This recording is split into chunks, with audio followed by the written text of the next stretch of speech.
विधानसभा चुनावों की mega coverage आपको हम दिखा रहे हैं। अलग अलग जगहों पर मेरे सहयोगी जुड़े हुए हैं और देखिए कहा जाता है कि कर्नाटक तो दक्षिण का द्वार है। आज क्या वहां पर हो रहा है, सबसे पहले मैं नीरज का रुख कर लेती हूँ। नीरज, किस तरह की हलचल वहां दिखाई दे रही है, मतदाताओं में कितना उत्साह है?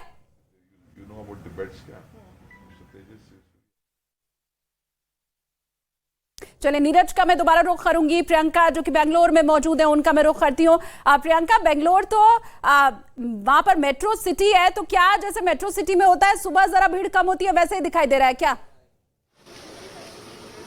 मैं आपको तस्वीरें दिखा देती हूँ। देखिए सीधा यहाँ पर मेट्रो सिटी जरूर है और ऊपर से बैंगलोर का भी साउथ हिस्सा जो कि काफी एलीट और पॉश माना जा रहा है, लेकिन यहाँ पर लोग जो हैं वो सुबह से निकल पड़े हैं। सुबह से हमने लाइनें देखी हैं और फिलहाल आपको तस्वीरों में दिखा रहे हैं जो सिटिंग एमएलए हैं वो भी यहाँ पर पहुंच गए हैं। बीजेपी के हैं, ये भी वोट कास्ट करने के लिए अंदर जा चुके हैं और लाइन में फिलहाल लगे हुए आपको नजर आ रही है। लंबी लाइन यहाँ पर नजर आ रही है। ये गिरिनगर का पूरा इलाका है जहां पर फिलहाल एमएलए सिटिंग एमएलए वोट करने के लिए आए हैं, लेकिन इसके साथ साथ आपको बताएं कि लोग भी यहाँ पर काफी तादाद में नजर आ रहे हैं। हालांकि अब धूप बढ़ती जा रही है तो माना जा रहा है कि लोगों का आना कुछ कम हो सकता है, लेकिन सुबह 7 बजे से ही अगर बात की जाए तो लोग घरों से बाहर निकले हैं वोट देने के लिए। यहाँ पर आप देखें कि महिलाएं, नीरज के पास कोई बड़ा अपडेट शायद इस वक्त है। नीरज, क्या हालचाल?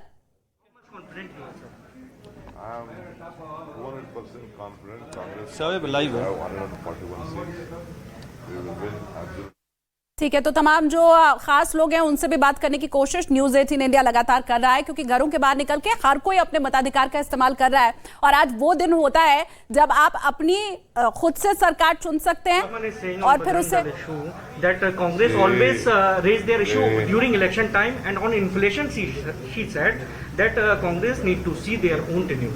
Nirmala Sitaram. Okay, that like पे है. Nirmala Sitaram representing the state. Let you first have this state. तो नीरज, मेरे सहयोगी इस वक्त आपको दिखाई दे रहे हैं। आपका मैं रुख करती हूँ। नीरज, थोड़ी देर हो रही है आपको। फिलहाल मानव के पास हम चलते हैं। मानव, आपकी तरफ क्या तस्वीर है? देखिए तस्वीर अलग अलग देखने को मिल रही है। 224 सीट है, लेकिन कई कई जगह ऐसी हैं जो ग्रामीण इलाकों में है और वहां पर ज्यादातर वोटर जो है वो बुजुर्ग हैं जिनकी उम्र 50 के ऊपर है। और अब दिक्कत यह है कि युवा चुनाव में धर्म का मसला भी बहुत उठा। आपने भी वोटिंग करने से पहले यहाँ प्रार्थना की, क्या मांग? See, it is my family deity, Kenkerama. When I file my nomination, I come here. When I go to voting, I come here. I am confident that I have the blessings of the people of Karnataka. कितनी सीटें आएंगी sir आप लोग की party को, क्योंकि दावा कर रहे हैं आप लोग 140 से अधिक, कितनी सीटें आएंगी? 141 plus is my number. बार बार ये कहा जाता है कि अगर कांग्रेस सत्ता में आती है, बहुमत आता है, तो डीके शिव कुमार ही इस बार मुख्यमंत्री होंगे। First, let us bring the party to power. Chief Minister, it automatically people, MLAs, High Command will decide. अंतिम सवाल सर, अंतिम। तो ये थे हमारे साथ डीके शिव कुमार, कर्नाटक कांग्रेस के अध्यक्ष। पार्टी सत्ता में आए, 140 से अधिक सीटें आएंगी। सत्ता में आने के बाद ये तय होगा कि कौन मुख्यमंत्री होगा राज्य का, लेकिन कनकपुरा सीट से खुद उम्मीदवार हैं, विधायक हैं और मुख्यमंत्री पद के प्रबल दावेदार हैं और यहाँ पूजा के बाद अब वोट करने जा रहे हैं। बिल्कुल, तो डीके शिव कुमार जिन्होंने इस बात का तो जवाब नहीं दिया कि वही क्या अगला मुख्यमंत्री का चेहरा होने वाले हैं। जाहिर सी बात है, अभी तो चुनाव हो ही रहा है। फिर से मानव का मैं रुख कर लेती हूँ। मानव, अधूरी रह गई थी आपकी बात, तस्वीरें कैसी है उधर?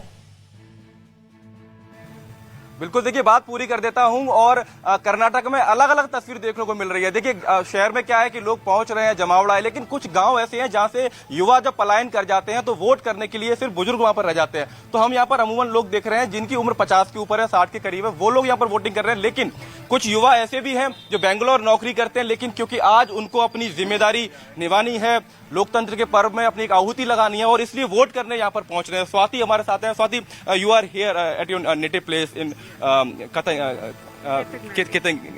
Hilli. Okay. Hilli. Okay. So you are just here for casting your vote here today? Yes, absolutely.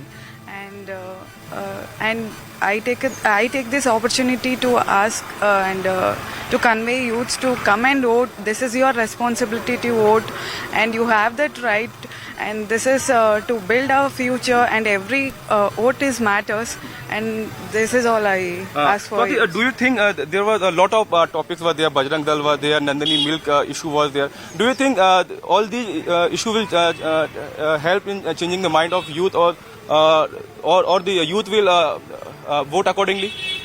Yeah, absolutely true, and everything matters. And because of this voting election thing, people can't take anything religious thing, and every aspects they can't even take. They can't take like that, just for the vote purpose and for the elections. And yeah, everybody has to think of. ठीक है, तो आप समझ सकते हैं कि मुद्दा कुछ भी हो, राजनीतिक दल कुछ भी मुद्दा बनाए, लेकिन यूथ सब कुछ देख रहा है और सोच समझकर अपना वोट डाल रहा है। आप सोचिए कि जहां पर बुजुर्ग गांव में रह गए हैं, युवा शहर में रह रहे हैं, लेकिन वोट डालने के लिए वो अपने नेटिव जगह पर पहुंच रहे हैं, अपने जो उनकी पैतृक घर है वहां पर वोट डालने के लिए पहुंच रहे हैं। बिल्कुल, और यही चुनावों की खूबसूरती भी है मानव, कि यहाँ हर कोई जानता है कि आज लोकतंत्र का महापर्व है और ऐसे में अपने अधिकार का इस्तेमाल तो करना ही है। देखिए, चाहे ग्रामीण इलाकों या मेट्रो सिटी, हर जगह हमारे जो सहयोगी है वो मौजूद है, खबरें आप तक पहुंचा रहे हैं। लेकिन इन सब के बीच कर्नाटक के सीएम बसवराज बोम्मई ने लोगों से वोटिंग की अपील की है। आप सुनिए। लिखने का दिन है। मैं सारे कर्नाटक के लोगों से अपील करना चाहता हूं कि वो बाहर आ जाए, अपनी जो हक है वोट करने का वो कीजिए, और जो प्रजाप्रभुत्व का सक्सेस करना है वो करना चाहिए, और फ्यूचर 5 इयर्स का डेवलपमेंट के लिए आप मतदान कीजिए, ये मेरा अपील है। तो बसवराज बोम्मई को आपने सुना, वोटिंग की अपील वो भी कर रहे हैं और न्यूज़ 18 इंडिया भी कर्नाटक की जनता से यही कह रही है कि घरों के बाहर निकलिए, मताधिकार का इस्तेमाल आप कीजिए। आज का दिन आपका दिन होता है और इसका जरूर आपको अपने मताधिकार का इस्तेमाल करना चाहिए। बहुत छोटे से ब्रेक के लिए हम यहाँ पर रुक रहे हैं, लेकिन सबसे बड़ा दंगल जो कर्नाटक में आज चल रहा है उसकी मेगा कवरेज न्यूज़ 18 इंडिया के ऊपर जारी रहेगी।